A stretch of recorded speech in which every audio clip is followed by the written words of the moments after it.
میرے محبوب علیہ السلام جو غلاموں ایک کافر ہے ایک مسلمان ہے. مسلمان بھی ہے جڑا اندروں اتو کلمہ پڑھتا ہے, اندروں پکا بے ایمان ہے, اتو کلمہ پڑھتا ہے, اندروں توڑ ہے, اتو کلمہ پڑھتا ہے, اندروں مانتا کوئی نہیں ہے.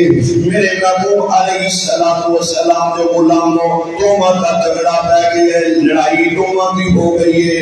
دونوں سرکار کی بارگاہ دے وچ حاضر ہو گئے. ایک کافر ہے, ایک بے ایمان, ایک کافر ہے, ایک بے ایمان ہے. کلمہ تے پڑھتا ہے پر کلمے والے نو منتا کوئی نہیں ہے. میرے محبوب دی بارگاہ وچ حاضر ہو گئے نے. اندر یا رسول اللہ صلی اللہ علیہ وسلم ساڈی آپس اندر لڑائی پہ گئی ہے, فیصلہ کر دیو.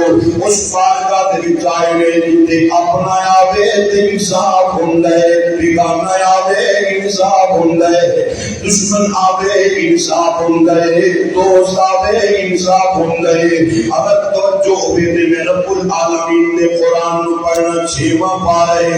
رب العالمین کا قرآن ہے. فرمایا وَإِنْ حَكَمْتَ فَاحْكُم بَيْنَهُم بِالْقِسْطِ إِنَّ اللَّهَ يُحِبُّ الْمُقْسِطِينَ.